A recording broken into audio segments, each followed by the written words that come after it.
কোথায় সরকার, কার কাছে আমি বিচার চাইব?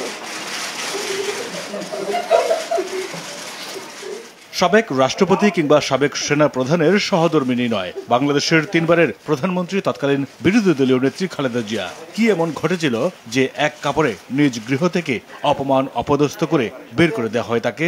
লজ্জায় অপমানে সংবাদ সম্মেলনে কান্নায় ভেঙে পড়েছিলেন খালেদা জিয়া। অথচ তারা মিথ্যা কথা বলছে যে আমি নিজে বাড়ি ছেড়ে বেরিয়ে এসেছি। এটা সম্পূর্ণ মিথ্যা কথা, বানোয়াট। তার এমন কান্নার পেছনের গল্প জানেন না তরুণ প্রজন্মের অনেকেই। এক যুগেরও বেশি সময় অর্থাৎ 14 বছর পার হলেও সেদিন কি ঘটেছিল তা অজানা জাতির কাছে।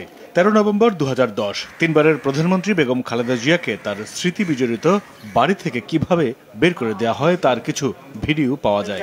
আপনারা তো সব জিনিস ইলিগাল করছেন, কোনো আবার ভ্যালিড ডকুমেন্ট কোনোদিনই ইলিগাল হতে পারে না। গোপনে ধারণ করা একটি ভিডিওতে দেখা যায় বাসার সোফায় বসে আছেন খালেদা জিয়া। তাকে বের হয়ে আসতে বলছেন উচ্ছেদে নেতৃত্ব দেয়া কর্মকর্তারা। আচ্ছা যাই হোক ম্যাডাম, এখন আপনাকে আপনাদের সাথে একটু আসতে হবে, সহযোগিতা করতে হবে। না, আমি এখন বের হব। আপনি কখন বের হবেন? খালেদা জিয়া সুপ্রিম কোর্টের আপিল শুনানি অবধি অপেক্ষা করতে বললেও সে কথা কানেই তোলেননি উচ্ছেদকারীরা। তারা 29 তারিখ ডেট দিয়েছে শুনানির জন্য। শুনানি পর্যন্ত তো আপনাদের অপেক্ষা করতেই হবে। তারা জবরদস্তি ধাক্কা মেরে আমাকে বাড়ি থেকে বের করেছে।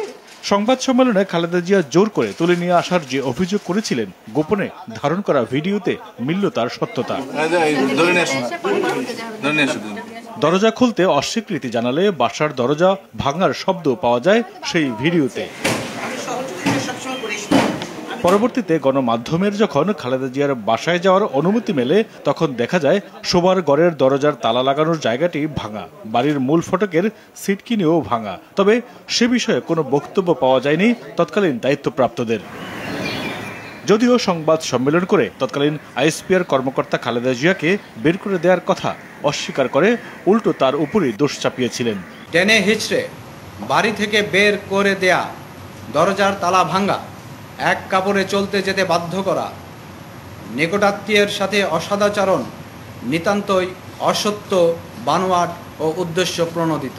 তৎকালীন প্রধানমন্ত্রী শেখ হাসিনা যে পরিকল্পিতভাবে খালেদা জিয়াকে উচ্ছেদ করেছিল, পতনের আগের বছর লন্ডনে এক অনুষ্ঠানে তা স্বীকার করেন দাম্ভিকতার সাথেই। সেদিন প্রতিজ্ঞা করেছিলাম যে ওই ক্যান্টনমেন্টে বসবাস করতে হবে না, যেদিন সময় পাবো বের করে দেবো। সেদিন খালেদা জিয়ার কান্নায় চোখের জল এসেছিল উপস্থিত নেতাকর্মী সহ দেশের অগণিত মানুষের। এর 14 বছর পর শেখ হাসিনার পরিণতি সবারই জানা।